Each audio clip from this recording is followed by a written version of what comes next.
लकड़हारा और सुनहरी कुल्हाड़ी की कहानी। सालों पहले एक नगर में कुसुम नाम का एक लकड़हारा रहता था। वो रोज जंगल लकड़ी काटने के लिए जाता और उन्हें बेचकर जो कुछ पैसे मिलते उससे अपने लिए खाना खरीद लेता था। उसकी दिनचर्या सालों से ऐसी ही चल रही थी। एक दिन लकड़हारी जंगल में बहती एक नदी के बगल में लगे एक पेड़ की टहनियों को काटने के लिए उस पर चढ़ा। उस पेड़ की लकड़ी काटते काटते उस लकड़हारे की कुल्हाड़ी नीचे गिर गई।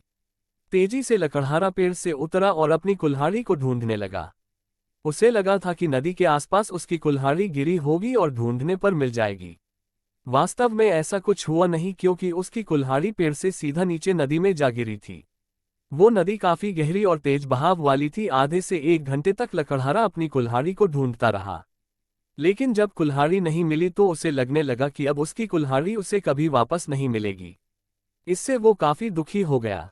लकड़हारे को पता था कि उसके पास इतने पैसे भी नहीं हैं कि वो नई कुल्हाड़ी खरीद सके।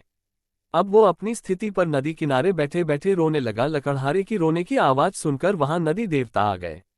उन्होंने लकड़हारे से पूछा, बेटा क्या हो गया, तुम इतना क्यों रो रहे हो? कुछ खो दिया है क्या तुमने इस नदी में?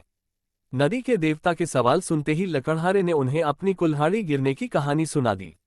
नदी के देवता ने पूरी बात सुनते ही कुल्हाड़ी को ढूंढने में लकड़हारे की मदद करने की बात कही और वहां से चले गए। कुछ देर बाद नदी के देवता नदी से बाहर निकलकर आए और उन्होंने लकड़हारे से कहा कि मैं तुम्हारी कुल्हाड़ी लेकर आ गया हूं। नदी के देवता की बातें सुनकर लकड़हारे के चेहरे पर मुस्कान आ गई। तभी लकड़हारे ने देखा कि नदी के देवता ने अपने हाथों में सुनहरी रंग की कुल्हाड़ी ले रखी है। दुखी मन से लकड़हारे ने कहा, ये सुनहरी रंग की कुल्हाड़ी मेरी तो बिल्कुल भी नहीं है। ये सोने की कुल्हाड़ी जरूर किसी अमीर इंसान की रही होगी। लकड़हारे की बात सुनकर नदी के देवता दोबारा से गायब हो गए। कुछ देर बाद नदी के देवता दोबारा नदी से बाहर निकले। इस बार उनके हाथों में चांदी की कुल्हाड़ी थी। उस कुल्हाड़ी को देखकर भी लकड़हारे को खुशी नहीं हुई। उसने कहा कि ये भी मेरी कुल्हाड़ी नहीं है, ये किसी दूसरे इंसान की कुल्हाड़ी होगी। आप उसी को ये कुल्हाड़ी दे दीजिएगा, मुझे तो अपनी ही कुल्हाड़ी ढूंढनी है। इस बार भी लकड़हारे की बात सुनकर नदी के देवता फिर वहां से चले गए।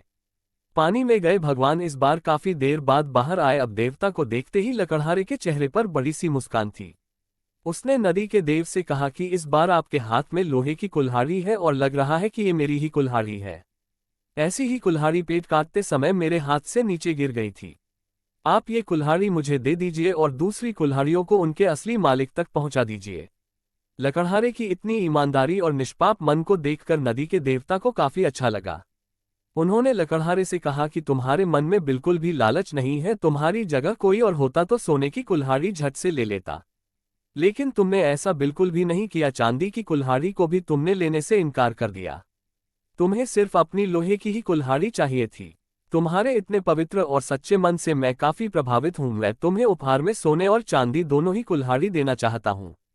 तुम अपनी लोहे की कुल्हाड़ी के साथ इन्हें भी अपने पास अपनी ईमानदारी के तोहफे के तौर पर रख लो। इस कहानी से यह सीख मिलती है कि ईमानदारी से बड़ी दौलत इस दुनिया में कुछ नहीं है। अच्छे ईमान वाले इंसान की चारों तरफ प्रशंसा होती है।